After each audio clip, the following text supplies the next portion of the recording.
Muito boa noite, tudo bem? Como é que vocês estão? Espero que todo mundo esteja muito bem. Bom, dando continuidade, aliás, eu fiz uma introdução ali dos estudos da Biblioteca Perdida, vamos chamar assim, de Nag Hammadi, e tiveram alguns problemas do áudio. Eu só vi depois que estava tudo gravadinho e tal, e aí enfim, eu falei, bom, deixa pra lá, depois a gente vê isso. Como era só uma coisa introdutória, eu não achei que fosse a coisa mais importante do mundo e nem a necessidade efetivamente de regravar, mas enfim, talvez eu regrave isso no futuro. Mas o fato é, o negócio é aproveitar o tempo que a gente tem para a gente poder desenvolver o que precisa ser desenvolvido, né? E, bom, eu vou fazer um arrazoado rápido sobre essa biblioteca perdida de Nag Hammadi, que é o seguinte.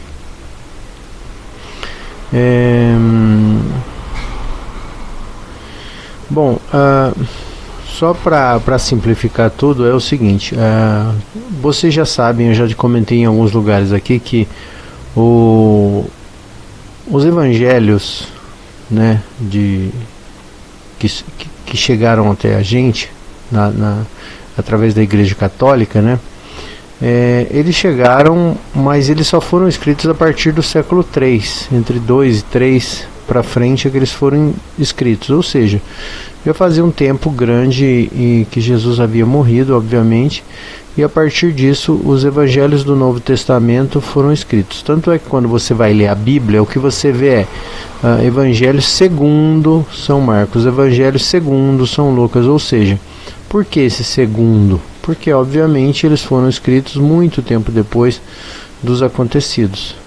Então eu costumo sempre dar esse exemplo. É como se a gente estivesse falando de um evangelho, né, falando de uma pessoa que morreu há 200 anos atrás. Imagina a quantidade de informação, como era difícil a gente conseguir informação para escrever algo, né? Obviamente. Então, esses evangelhos foram sendo escritos e, obviamente, eles foram sendo organizados. E a Igreja Católica, que por volta do século III, né, já estava se organizando e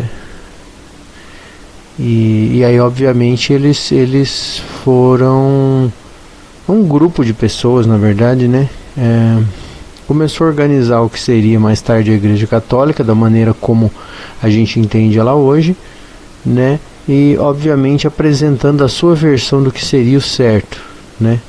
Então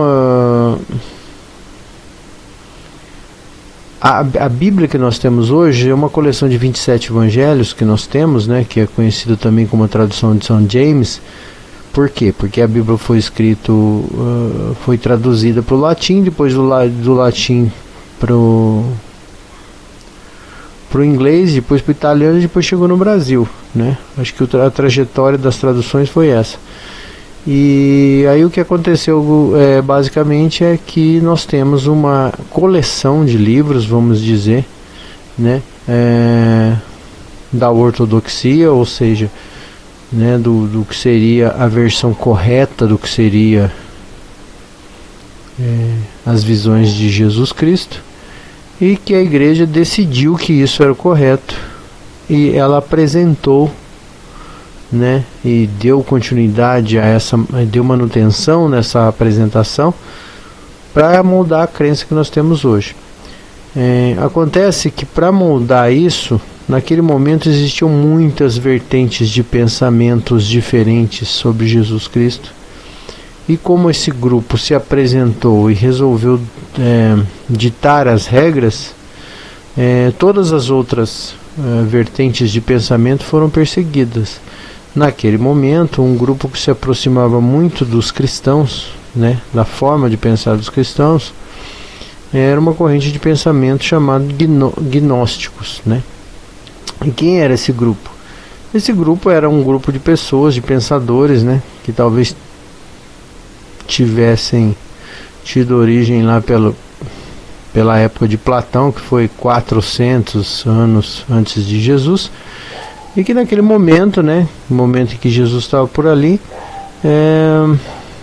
eles se confundiam muito na forma de pensar, porque eram pessoas que não se conformavam com o que eles viam naquela realidade, né, ou seja, violência, estupro, morte, usurpação, e aí eles não entendiam, falavam assim, por que o mundo é tão é tão terrível do jeito que é. Qual que é a origem do sofrimento, né? Porque qual que é a origem do sofrimento? Então esses gnósticos, né, que vem, a origem desse termo vem de gnosis, que é pensamento, né? São pensadores, são pessoas que diletavam, ou seja, que pensavam, que filosofavam a respeito da natureza do sofrimento humano, de certa maneira também, não só, mas também, né?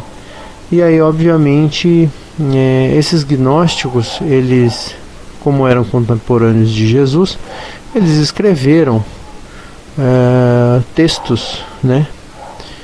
E esses textos, obviamente, passaram a ser perseguidos pela Igreja Católica a partir do século III, né? Então, quando a gente vai estudar os concílios, o que eram os concílios? Os concílios eram organizações, vamos chamar assim, de eventos que a Igreja organizava para que, com o apoio dos clérigos da época, né, dos autoridades eclesiásticas daquela época, pudessem definir o que era interessante e o que não era interessante para a Igreja Católica, né? Então, por conta disso, eles que começaram a perceber que tinham muitas vertentes, e eles falaram assim: não, vamos criar um negócio que se chama ortodoxia, né? Então,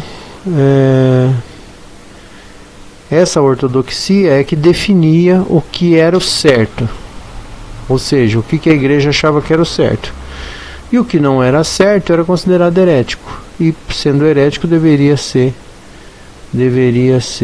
perseguido e deveria ser eliminado.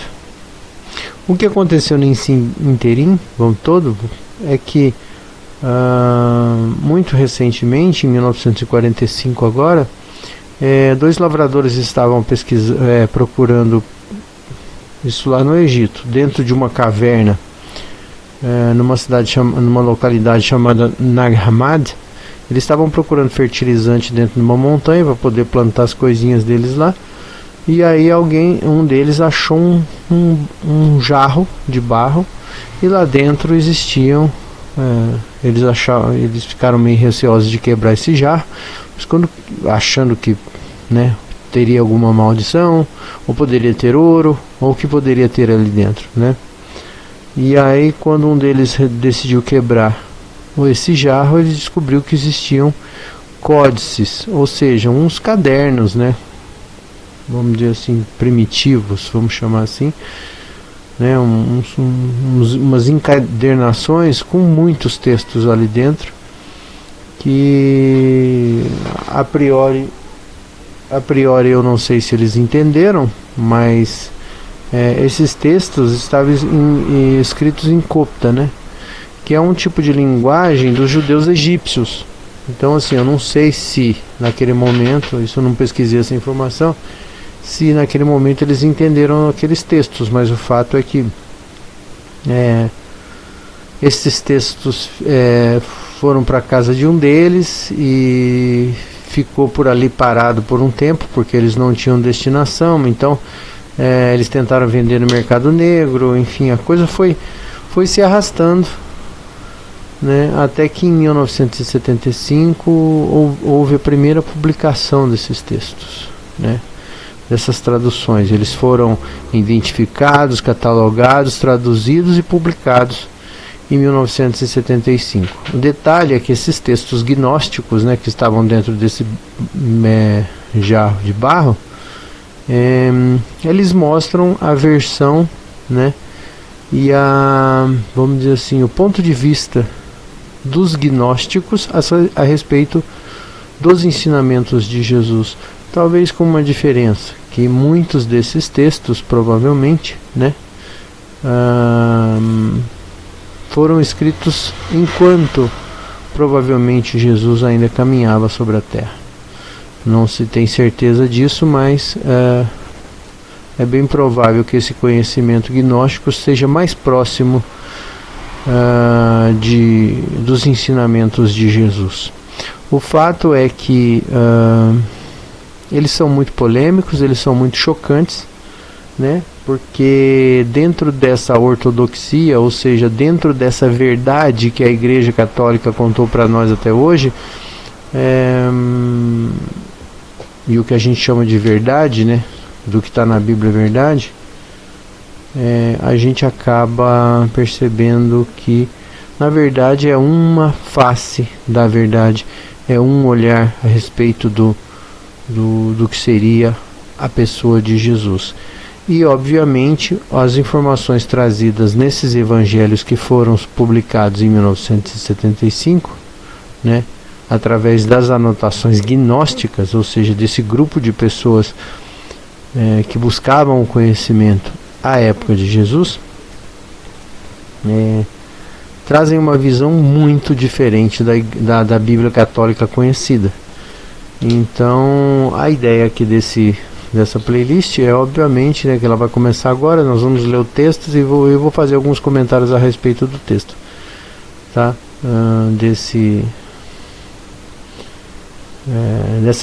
Desses textos, obviamente dentro da minha limitação, dentro do meu conhecimento, mas enfim, acredito que isso pode ser útil para alguma pessoa que queira acompanhar comigo essa playlist, esses estudos e tal.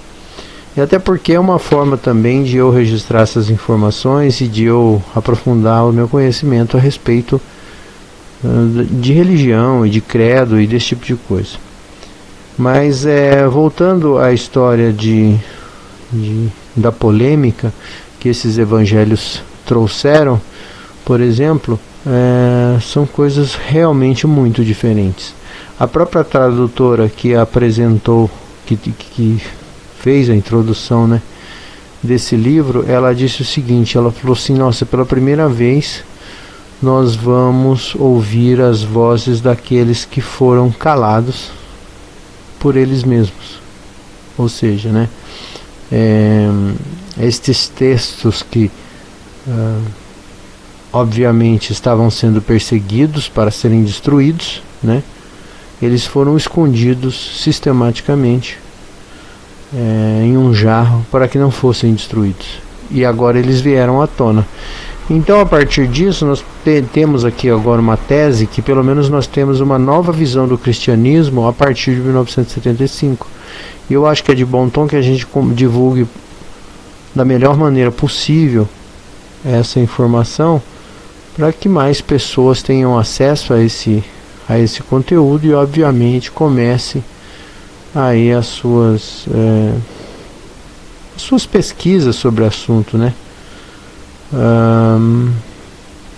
E aí, em vez de a gente ficar discutindo se está escrito assim ou assado na Bíblia, né, como as religiões teimosamente ficam fazendo hoje em dia, a gente poderia discutir outras vertentes de comportamento de Jesus e obviamente uma coisa que é para simplesmente dar uma apimentada aqui nesse nosso vídeo, o que já se sabe desses evangelhos todos é que Jesus nunca se apresentou como Filho de Deus. Isso está no evangelho, que nós vamos estudar em breve. Então, assim, a priori eu não vou começar pelo evangelho inicial, né, aqui desses na sequência que foi traduzida, e eu vou explicar por quê. Esses cadernos que foram encontrados dentro do jarro, eles estavam organizados numa sequência. Cada um desses cadernos são chamados de códices, e dentro desses códices dentro desses cadernos eles colocaram os evangelhos. Quando terminava um caderno, começava outro, obviamente, né? E aí então são 52 textos. E aí tem uns que são mais polêmicos, outros menos polêmicos. E aí a minha ideia agora é começar pelo Evangelho de Tomé, né, pra gente ler junto. Eu ainda não li esse evangelho, mas na medida do possível a gente vai comentando. Já li outros evangelhos, mas esse ainda não li. E aí então a gente vai começar por ele hoje, tá? E aí então a gente vai então comentando, e aí depois vocês terão a oportunidade de participar dessas discussões a respeito dos textos, que obviamente a gente pode depois ajudar na divulgação, né?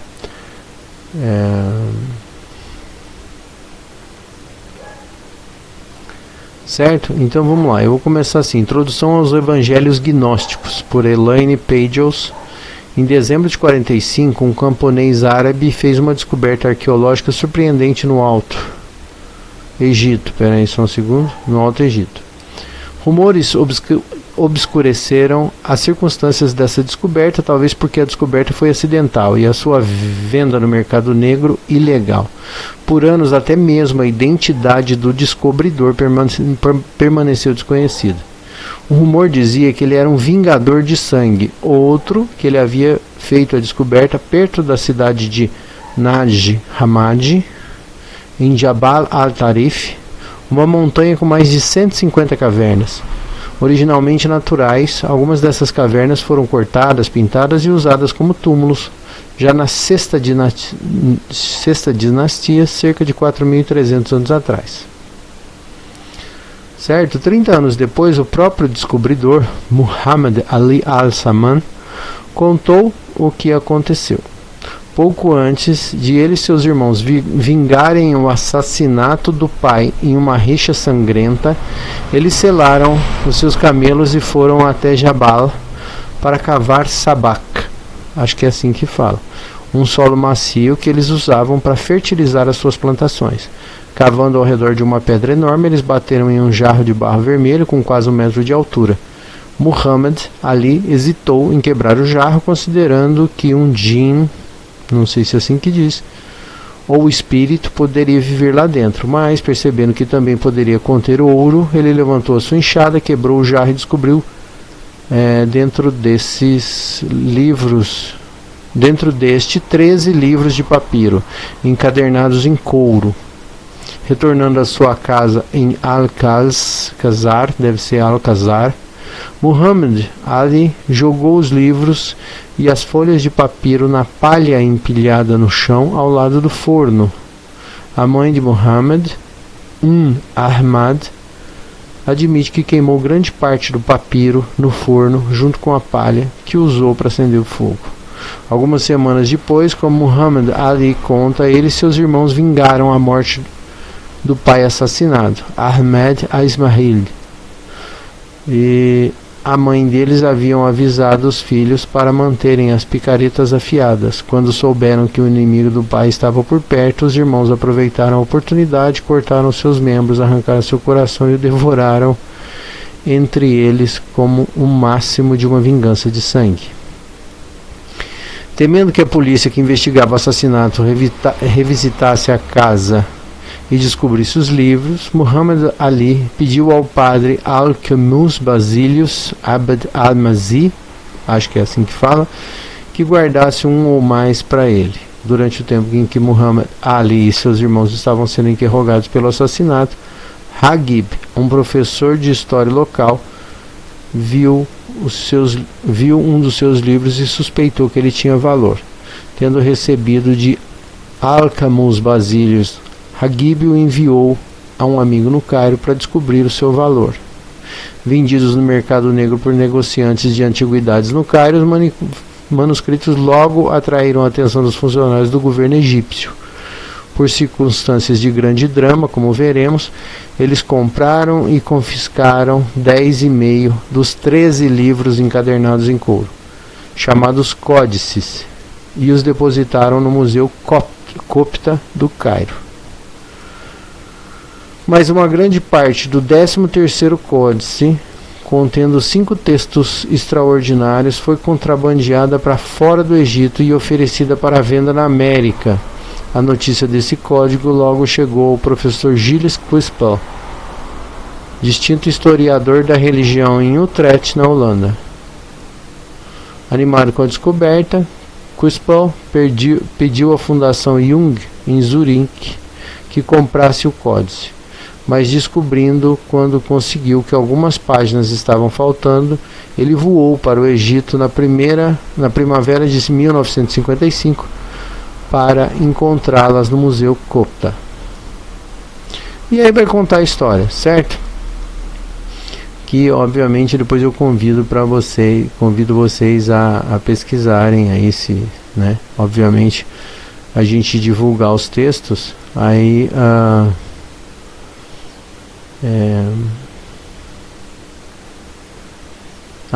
obviamente vocês poderão conferir o resto da história, mas era basicamente aquilo que eu expliquei para vocês, né? Essa tradução que eu estou usando aqui é uma tradução do Google livre, né? Óbvio. Mas aí tem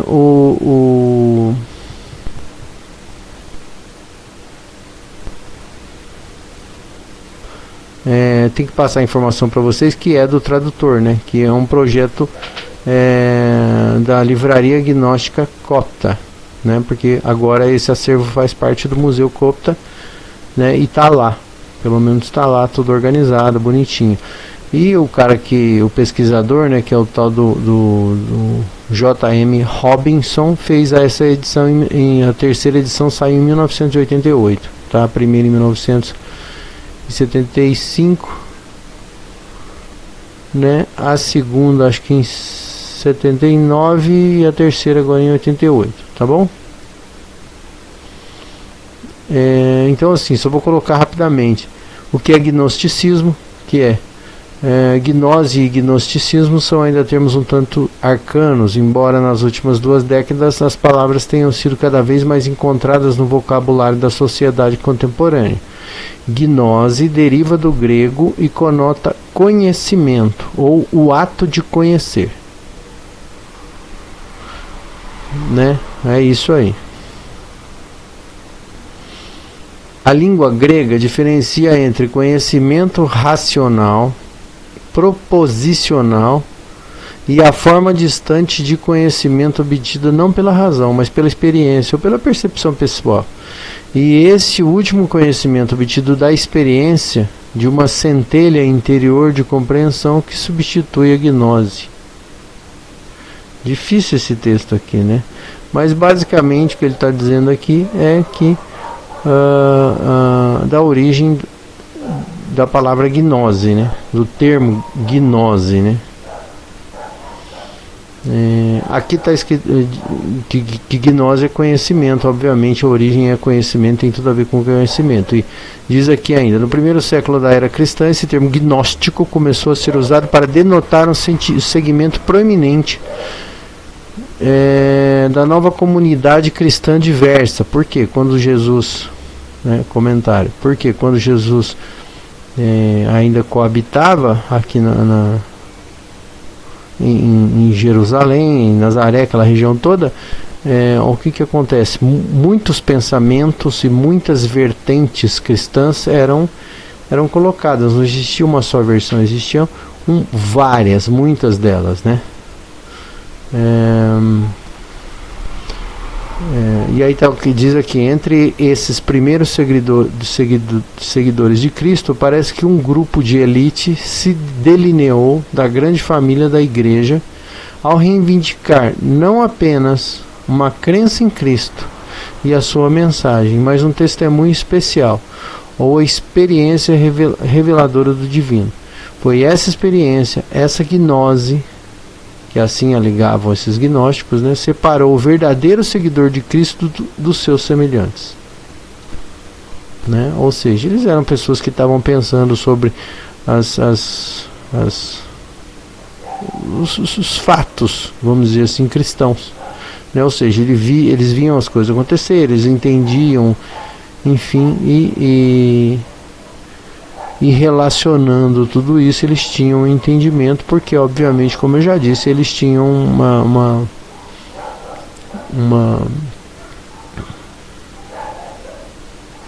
uma vontade muito grande de entender o que estava acontecendo naquela conjuntura em que eles viviam, né?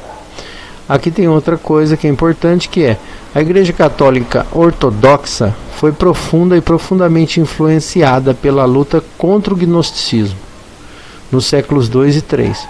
Formulações de muitas tradições centrais na teologia ortodoxa surgiram como reflexos e sombras desse confronto com a gnose.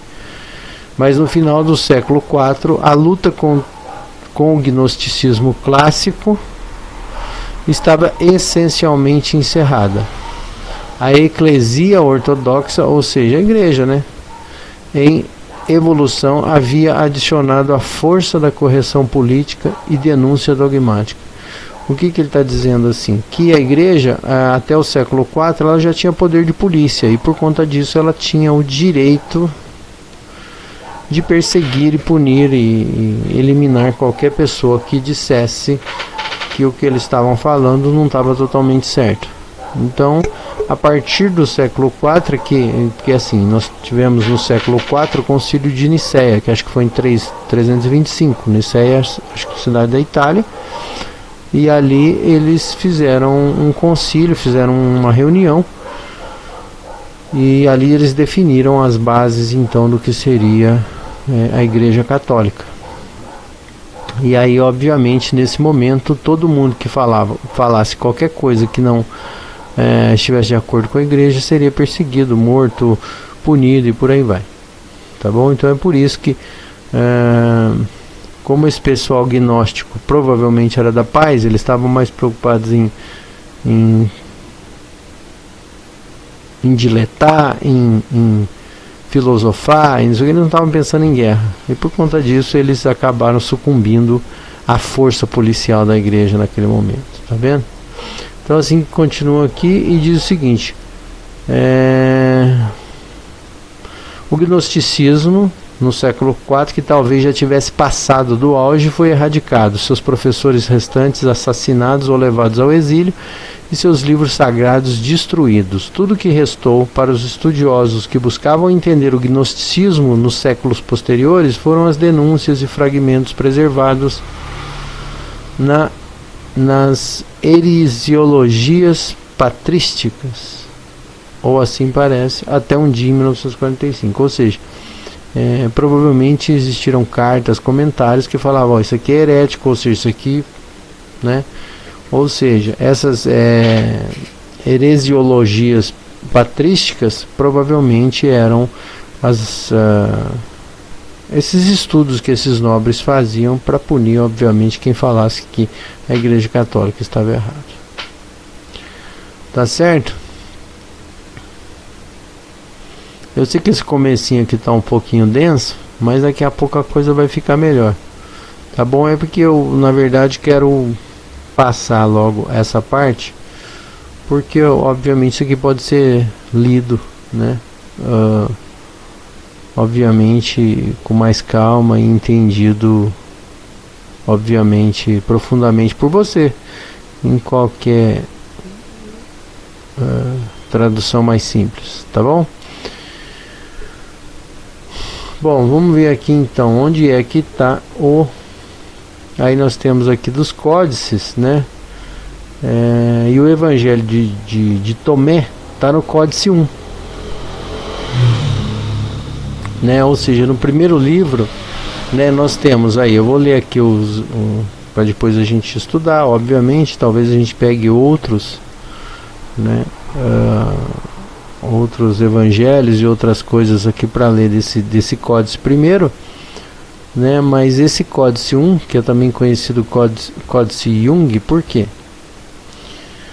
Porque o psicólogo e parapsicólogo Carl Jung, um desses códices, né, ou seja, um desses livros que saíram de lá e foram para o câmbio negro e foram vendidos na Europa, eles acabaram sendo comprados pela fundação do Jung. E aí, obviamente, ele é conhecido como o Códice Jung, né? Porque, teoricamente, chegou às mãos do Carl Jung, né? E depois, obviamente, ele foi recuperado e foi enviado para o Museu Copta, no Egito. No Egito. Então, esse primeiro códice tem o quê? A oração do apóstolo Paulo, né?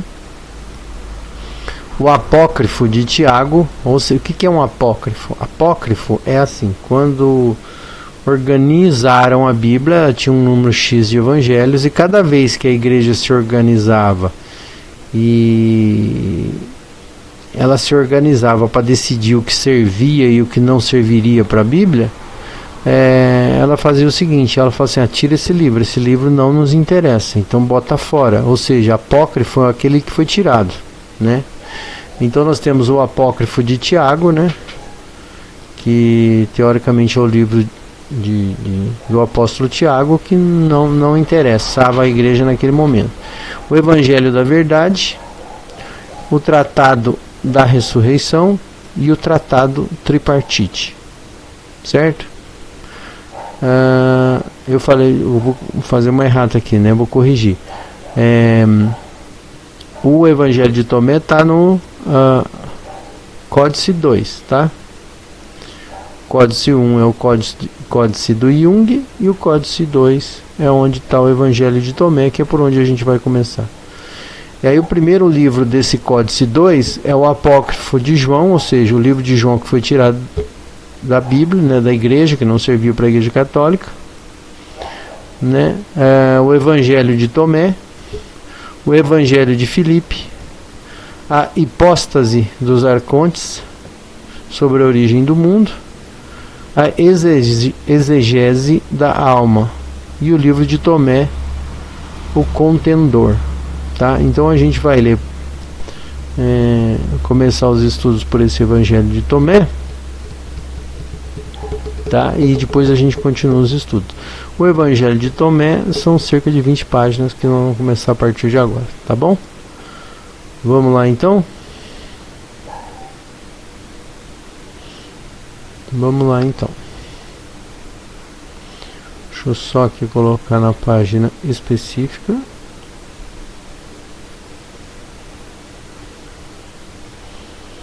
Mas é que não sei o que lá, tem uns termos muito difíceis. Tem termos realmente difíceis, até pra mim. E eu, sim, isso não quero me arrogar nada. Eu sou uma pessoa simples e estudioso, no caso, tá? Não sou nenhum erudito do assunto, não. Eu simplesmente estou como você, estou começando agora, e eu fiz questão até de não ler o Evangelho de Tomé, justamente porque já tinha a intenção de começar por ele, estudo por aqui. Então, assim, dentro das minhas limitações, que eu vou fazer é comentar o que eu achar pertinente e que obviamente eu tiver condição de comentar, tá bom? Com vocês. Eu estou procurando a página aqui.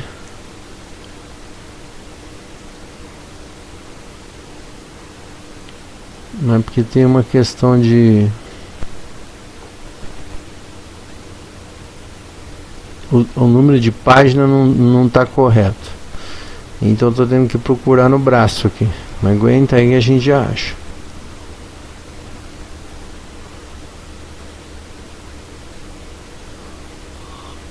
O Tratado da Ressurreição, Tratado Tripartite. Então está acabando o Códice 1 agora. Nós vamos para o Evangelho de Tomé. E por que eu escolhi o Evangelho de Tomé? Porque é um evangelho que já vai começar botando pimenta no tempero, vamos dizer assim, né? Pimenta na comida. Então já vai ficar... Acredito que nós teremos bastante divergência já nesse primeiro evangelho. Tá certo? Me desculpem por não ter organizado isso antes, mas é aquele negócio. Eu queria fazer uma experiência que fosse autêntica, né? Sem ficar mascarando nada.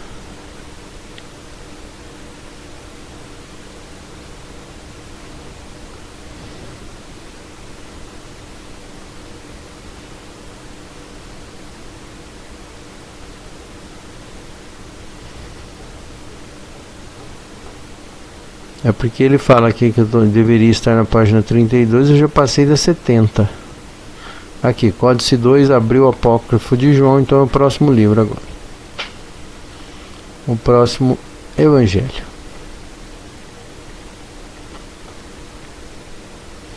E a minha ideia, obviamente, é continuar com todos os outros, né?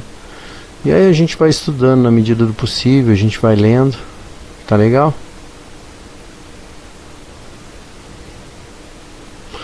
O Evangelho de Tomé, página 32 virou 76, mas tudo bem. Traduzido por Stephen Patterson e Marvin Mayer. Seleção de Robert J. Miller.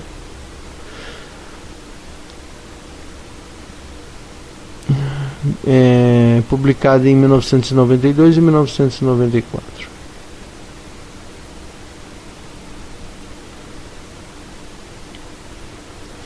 Estas são as palavras secretas. Estou começando a ler o texto aqui, tá? Aí a gente vai comentando. Essas são as palavras secretas que o Jesus vivo falou e que o Dídimo Judas Tomé registrou. Ou seja, o nome do cidadão é que era Dídimo Judas Tomé, né? Mais conhecido como Tomé. E ele disse: todo aquele que descobrir a interpretação dessas palavras não provará a morte. Jesus disse, eu vou voltar porque eu quero entender. E ele diz: todo aquele que descobrir a interpretação dessas palavras não provará a morte. Certo? Bom, vamos lá ver em que conclusão nós vamos chegar a isso depois. Jesus disse: aqueles que buscam não devem parar de buscar até que encontrem. Quando encontrarem, ficarão perturbados. Quando forem perturbados, ficarão maravilhados e reinarão sobre tudo. E depois de terem reinado, descansarão. Aqui já começa uma polêmica forte, porque veja o seguinte: quando a Igreja Católica coloca a situação de existir um tratado, né, que vamos dizer assim, seria o credo, né, que seria o estatuto da Igreja, ou seja, que eu tenho os evangelhos e não se questiona o evangelho, né? E da mesma maneira, quando a igreja coloca, olha, nós somos os representantes dos apóstolos que conviveram com Jesus, e em hipótese nenhuma vocês podem questionar a autoridade eclesiástica, automaticamente eles estão fazendo com que o indivíduo fique completamente passivo. Quer dizer, você tem que ter fé sem questionar nada. Ou seja, ou você acredita ou você não acredita, né? E aqui nessa frase está escrito exatamente isso. Jesus disse: aqueles que buscam não devem parar de buscar até que encontrem. Ou seja, ele já está dizendo o seguinte aqui: você tem que efetivamente fazer a sua pesquisa. Ou seja, você tem que correr atrás de entender, de saber.